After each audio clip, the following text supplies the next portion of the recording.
Salam dostlar, kanalımıza hoş geldiniz.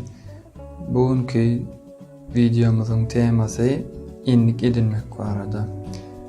Herimizin öňümizde goýan bir maksadymız ýa-da islegimiz bar. Birimiz fitness klubu edip bedenimizi berkitmek, birimiz köp okup, yani beynimizi güçlendirmek isleýäs. Ýöne käbir sebaplara görä bolanok ýa wagt tapamyzok ýa bolmasa ýa-da gelýär ýa biraz ýaltaşylyk edýäsmi? Meselem mende de bolýar. Men özüme her gün 20 minut kitap okujak diýen we birinji gün okuyan, 20 minut ikinji gün okuyan, üçüncü gün okuyan we dördüncü gün belli bir sebeplere görä okulanok.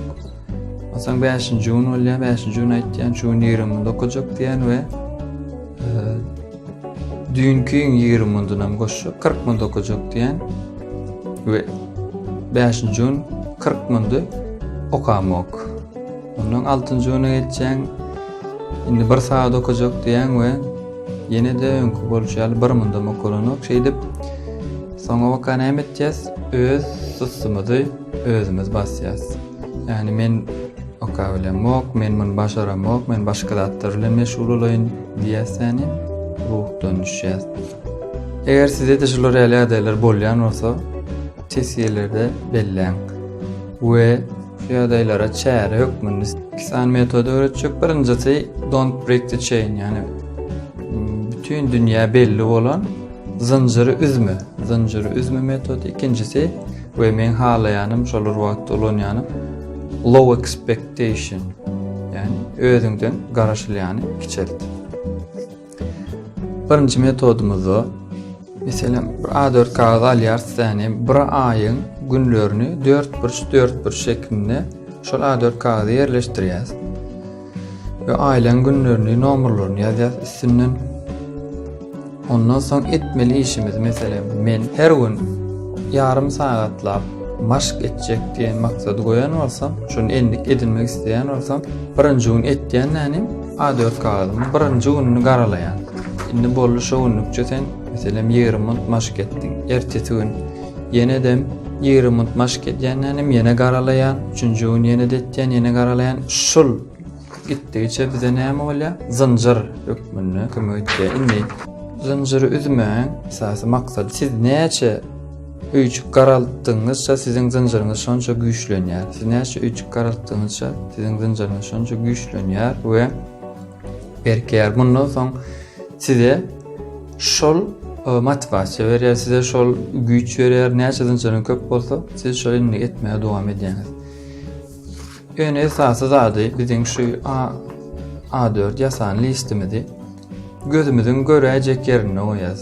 Ya gapyň üstüne ýa diwara ýermeýäs, ýa bolmasa ulanýan partamyzy ýermeýäs we her gün şunu etmeliň ýatdadyp durar ýaly. İkinji metodumuz bolsa özümizden garaşlayan peseltmek. Aslında biziň enliklerimiziň ýa-da bolmasa etmek isleýän zatlarymyzyň dowamlylygyny biz ýatdan çykarýas. Mesela men şu 20 minut kitap okap bilýän, men şunu başarýan. Ýöne ýadymyzdan çykarýan zatymyz, unutýan zatymyz şol, men şunu her gün etmeli. Men her gün 20 minut kitap okap bilerim. Men şunu okaryn, ýöne ertir okujagym näbelli. Ve şunu dowamly etmeliligini biz ýatdan çyk. Low expectation bolsa, yani özümden garaşlayan kiçeltmek dünýälik kömek edýär. Mesela men her gün 20 minut kitap okuma endigini gazanmak isleýän bolsam, özümden garaşlayan kiçeltýän näni her gün 2 minut kitap okujak diýen özüme. We siz diňe bir dälle 2-3 sany endigi şolar wagda öwrenip bilersiňiz. Mesela her gün 20 minut kitap okumak 1, her gün 1,5 saat maşk etmek 2, ýa bolmasa ondan aşary her gün bir pianino çalmany öwrenmek 3, yani 3 sany endigi şolar wagtyň özüne öwrenip bilersiňiz. Şu gün 2 minutçuk kitap okuýas, 2 minutçuk maşk edýäs, ýa bolmasa 3 minut ýa-da ondan kep bolmajak şekilde pianino dersimizi öwrenýäs, pianino sapamyzy öwrenýäs. Endi etmek bardak videomuzy tamamlaýas. Bundan naşary Kitap okuma endiğini el kazanıp bilerin ya da olmasa evet endiklemi ne edip koyup bilerin deyip 2 sany temadan haysını öğrenmek isteyen olsanız ya yukarıda belirlep bilirseniz ya da tesirde yazıp bilirsiniz. Kanalımıza ağza olup bizi görüleriniz için sağ olun. Like basıp paylaşmayı unutmam. İndiki videolarda görüşeceğiniz çok sağ olun.